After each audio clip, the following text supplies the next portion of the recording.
Hi. So I've been off the internet this weekend and I kind of like a thought twice about doing this, but it feels kind of key because, I had the flu. It's kind of weird to have I think it's not the first time I've had the flu on Memorial Day weekend, but simultaneously, like this kind of doesn't stop. Like the kind of like once one is in this vortex, it doesn't really stop. So it's kind of, I call it like the party on a meat grinder, where it's like everything kind of goes in, and I'm developing things. And one of the reasons, and by the way, I'm going to complete the meat grinder analogy, which is like kind of any life experience goes in and it comes out as like kind of usable insight um, and practice. So the thing I wanted to talk about to come on today, because I'm gonna read, because you can hear it in my voice too, probably it's a little crackly, is the shrinking strategy of intuition and intellectualization. And so I'm working on a program right now for people and cats if they're interested.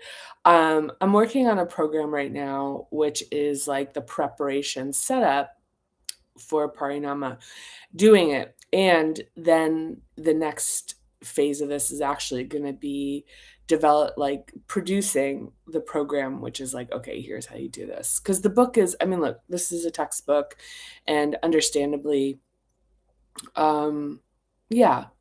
it's kind of like impassable alone. And quite frankly, the more time that's going by, the more I'm seeing where like that shouldn't happen. I almost feel like overemphasizing the point that to do parinama, that one should have a support team.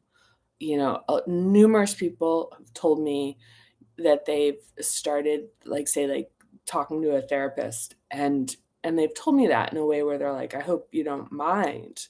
So important thing here, there's a couple of things in there, but the most important thing is like this parinama in and of itself is not like a kind of like a cult. This is like a way of living that pulls in all of the things that are unique to your life that will not be found in these pages and will not even be found in anything I can even reference. So, what Parinama is ultimately about is about you, in like the capital Y sense of who and what you are, and coming into connection with that. Now, I'm bringing this up right now before I read because some of the like what the process and tools that I'm creating right now. Um, so like one of the themes in them is related to the fact that here's one of the things about doing this. This is super disruptive. It'll change everything about your life. And as much as that feels like when I'm kind of in a mode where I'm thinking about this kind of in an old channel of mine of being kind of like very markety about this, like in not even extremely so, but just even a little bit.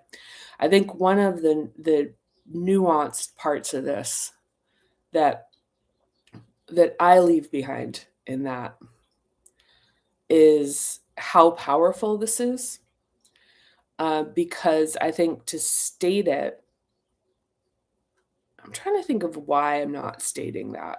I think I am, but I'm being a little cartoony about it, where I'm being like, yeah, this is really like tough. This is really tough. And the thing is what we're opening up here is like our sense of aliveness. And I think that one of the things that it's almost like I would offer as a precaution here is is to what extent you can really accept your life exactly as it is. Um, because if you can do that, if you can get to a place where you no longer hear like an interior voice that is in opposition of you, if you can get away from like the idea, like being like, "Well, great job with that," like that kind of snide, or even like, "What were you thinking?" And like, "You should be ashamed of that," and like all of that. Like, if you can get that out of the way, um, and like almost any other mechanism, like I like like honestly, I would say like I'd recommend it, but I'd recommend it because here what we're doing with Parinama is we are deconstructing the construction process of our psyche. And in doing that, doing it with like this like really with like to uncover the truth of like to well, okay, I'm gonna the T word, to really uncover the fact that like we're not on our side a lot, and that's like an adaptation. Like and like giving ourselves a break, being hard on ourselves, like all of that. And that's the kind of and that the importance of seeing brick by brick how that gets constructed is what this is like, what's a central tenet of this, because when that is out of the way, like there's the opportunity to first just be more free and to expand our capacity and to see what is possible and like really like I would almost say destined for our lives in terms of fulfillment, and to be able to like create and build in a way that is about feeling good and inner integrity, and not in a way of trying to survive, like where that's like we're in a very like well, in the parlance of parinama, we're in the first hub notion of work is like, it is like a punishing thing, where work is like what we do in a day. Because the thing is that for all of like we have a lot of space to fill. Like there's a lot of emptiness in a life.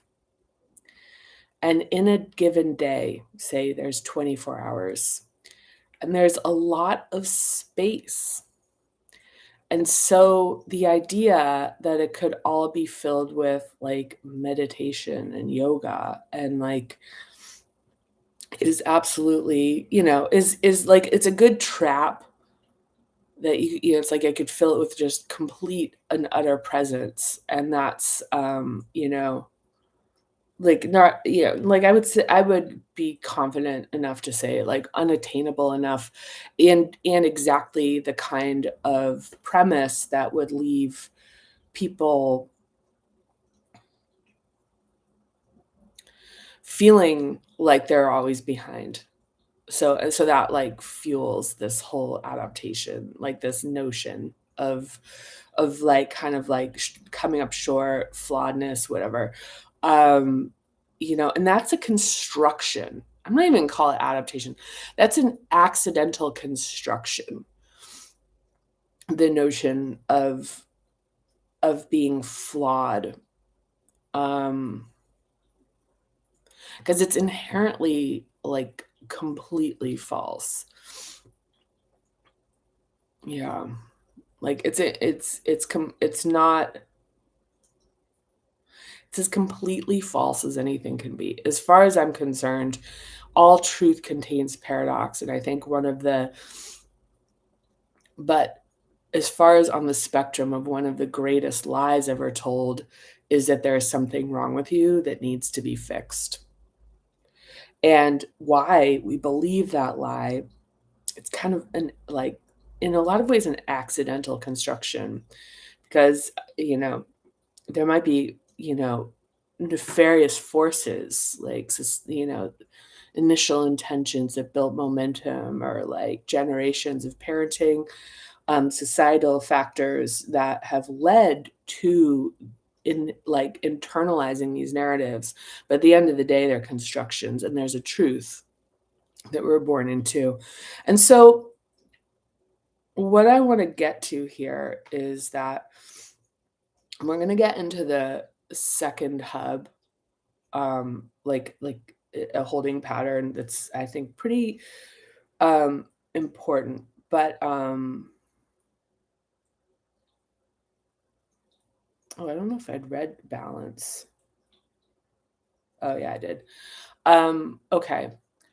But one thing I want to point out here, and this is part of what I'm building right now as far as like just a tool and a practice to do together. This will be something that is offered as like guided and supported, is that when we're practicing this makes us more alive. And being alive means feeling more. Like there's no other version of being alive. There's some shortcuts. Like you can go on great vacations, like you can have great experiences. I've certainly done that. Like lived in incredible places, like hiked, you know, in the mountains of Nepal and surfed in Africa and herded sheep in Scotland and cycled in Croatia and, you know, like eat pizza in Italy and, Thai massage school in Thailand. I was just thinking about this yesterday. Um, Living in various places in India, studying yoga. I mean, the list goes on. All fantastic experiences that can create greater aliveness. But the thing is like, if the aperture and the lens that we're looking through remain the same, like when the colors coming in are brighter because they're newer, um, and like kind of more novel and exciting, like it kind of creates the illusion that looking through the lens has somehow changed. But our aperture and our lens has remained unchanged. It's an external shift that is like creating a feeling, um creating the sense, yeah, and then it doesn't change back, like, I mean, the thing is, and this is something, when I was, as someone who traveled, lived abroad a lot, there were a lot of people I met and connected with over the years who were searching, right? Like, we were all searching, and, I mean, any white person that's, at a water temple in Bali or in a studying yoga in a dusty hot room in India. I mean, you're searching. I was, I was like right in the phalanx with them, and I'd experienced this even before as a traveler in backpacking when I'd gone to Turkey and Greece when I was a young gal, and like seeing how, and I couldn't really understand. I couldn't put my finger on what it was, but that it was like this trap that folks were getting into, which was like the search for the novel. Like, and I mean novel is new. Like where it was like everyone was like, well, I'm gonna go here next. And it's like when you're traveling, it's like, it's like, I'm going here next, I'm going there next, I'm going to Africa, and then we're going to spend 2 months I mean, that's just the world of like backpacking and traveling, is kind of this thing of like, we're going to be living kind of an adventure. And everybody's in that, like, to a certain extent. I mean, it's how I made it to Turkey. I met people. I mean, I won't get into it. I'm going too far afield here. But my point is like, this is really wonderful because it shows that there can be this greater level of feeling. Any of these things, like psychedelics, anything, it shows kind of like it's like, oh, this fixed idea of certainty, the adaptation of certainty, like I know how it works, it gets shifted when you're put into a different environment and you're seeing different things. But the challenge with that I experienced was that like I had these like full wonderful lives while I was living in different worlds, but eventually you have to come back to your own for practical and larger reasons. And one of the like you eventually have to come back to your own world because I mean, first of all, from a standpoint of like being able to live in another country and get a job, um, get an employment visa is a real hurdle, you know, just getting visas. So that's even just a thing. And then I mean, there's also the fact that it's like, when we're talking about like first hub and those like reality is of solidity, there really is something that as we get older, I think becomes clear is that where we came up formed something in us that like creates a connection. I feel that in being on Facebook because most of the people on Facebook were people from my early life. Um, and that kind of there's like that this kind of sense of like I don't know. But anyway, so what I want to get to here is that sense of feeling more. Um, because even in traveling, I'll go back to traveling. Even in traveling, I remember having the sense of these great joys and these great experiences. And I used to think like I never got lonely. I never got sad. It was something that I just was like, I don't really understand why this is something that people like drives people's behavior in a lot of ways is like fear of being alone. I was like, I don't have that. And I'd feel alone. I remember I was like, the only times I've ever felt really alone, I remember it was in Bali. I went through a period of feeling like extraordinarily alone. And I remember thinking, God, this is a really powerful feeling. And I was like, oh, no wonder people hate it so much. And there was like one other place. I don't know if it was in like Thailand. I'm trying to remember, but when there was something like early in like, but like that feeling. So it's about feeling more. And the point I'm getting to is feeling more means you feel more. So the capacity for feeling more joy and the capacity for even having greater success and being able to, like, for example, if you're like, well, I want to, I want my work to be aligned with my passion and the things I love to do that, there's part of us that's like, back to this is the point of like an inquiry. There's a part of us that is like maybe not ready to experience that level of freedom, of openness, and feel safe. Because a lot of the control of being like, yeah, well, you have to live this way, you have to, creates some structure, and so part of the thing about like opening up these apertures of feeling is that we lose the pacifiers and the supports and the comforts of our adaptations. And I'm about to talk about one here. I'm about to read about it. And so I'm taking a lot of time here about what are you gonna do? I'm essentially talking into space right now. So hopefully space doesn't mind this conversation. Um, I still have a thing. I'm still battling this out a little bit, but the point being is that the feeling more deserves and requires some more preparedness because the ups and downs are really like they're stronger. And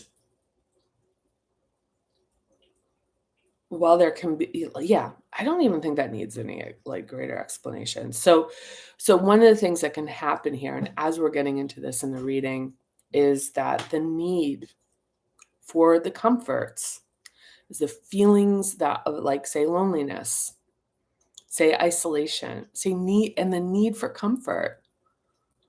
So if we're shrinking in the second hub and we've kind of adapted a strategy of being like, yeah, I don't actually like, it's like, neediness and emotions and like, I don't get it, like lack of emotional literacy, and just pushing down, like just being like, I've got it, man up, like whatever the thing is going to be with this, is that to actually start to feel more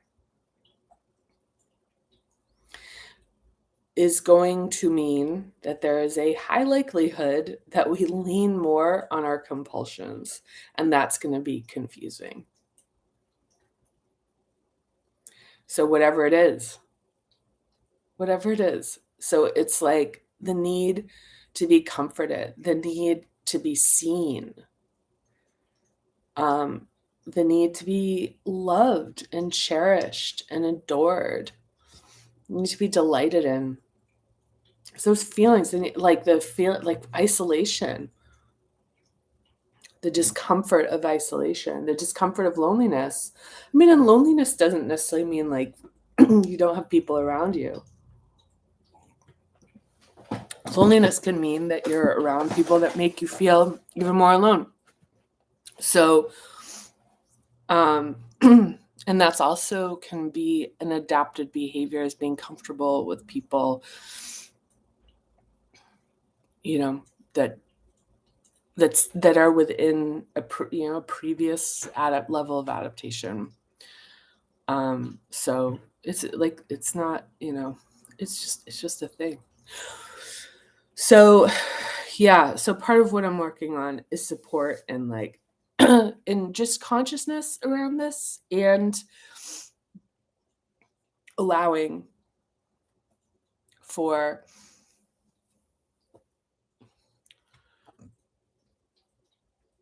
allowing for it, like giving some of it to yourself. I mean, it's like the kind of thing where it's like, oh my God, it's like I'm having really like strong feelings of discomfort. I want to reach for a bag of M&Ms. This isn't like, oh, grab a handful of raisins or whatever. It's more being able to say, oh, this is why I'm doing this, and I'm going to give it to myself. I'm doing this because it feels good, and I need to feel a little bit. I need to feel like something in this world wants me to feel good right now. So I'm going to give it to myself. Instead of it going underground and eating a bag of M&Ms and coming up and being like, what just happened? Like eating a box, like whatever, like and sharing a bag of it. I don't know.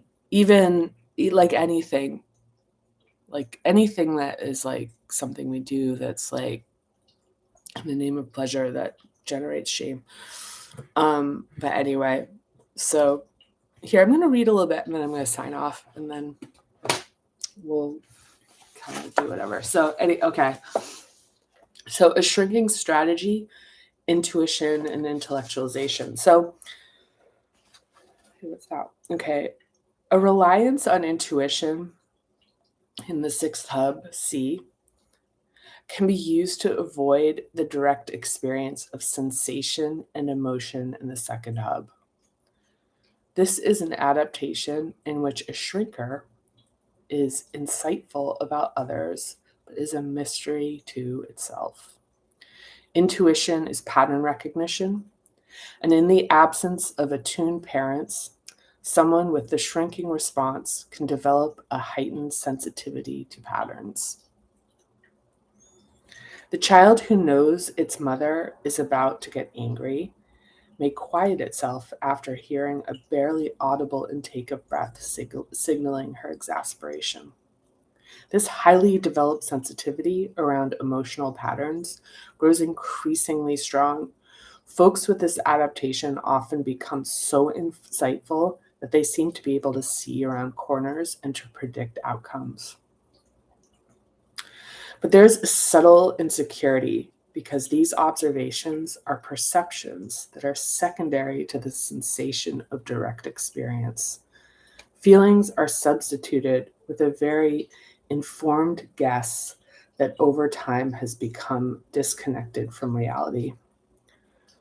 Following our gut feeling can drive us in surprising and counterintuitive directions towards a more correct path of action. I'm going to read that again. Following our gut feeling can drive us in surprising and counterintuitive directions towards a more correct path of action.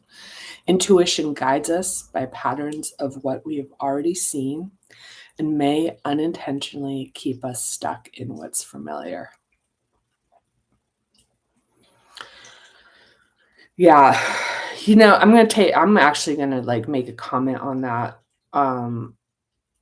Wow. Yeah, I mean, a lot of, just like with every adaptation, really, it's like you develop some, on one hand, a superpower, but then there's the other side of it. And one of them is that intuition, you know, is pulling from available information.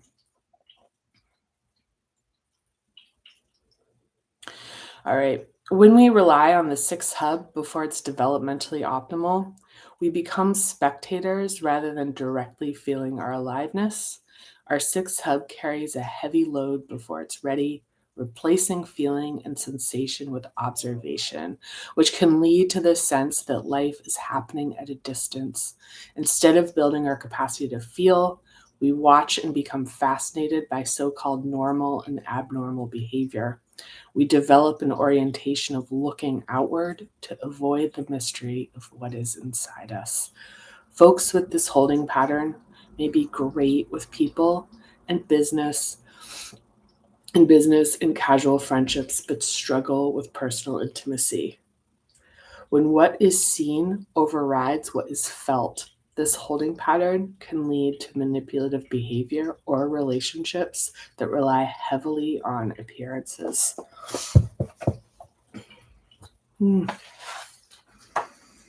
Strong one for me. And the next up, wow, I feel like I'm just like, there's a lot in there. Yeah, that hit me. The thing about being able to let go of intuition is because it can be binding, because it's intellectualization. It's not following like kind of like the physical wisdom of the gut feeling. There it is. Okay. Well, next time I'm going to do tolerance for touch. Thank you if you've made it this far. I really appreciate you. This came out a little differently than I expected, but it's what these are for. I guess it's freestyle director's commentary. So anyway, I still have, as you might be able to see, I still am a little bit sick. So I'm going to tune out, and it's a beautiful day out, and maybe get into the sunshine. And yeah, wherever you are, I hope things are going well. Talk to you soon. Bye.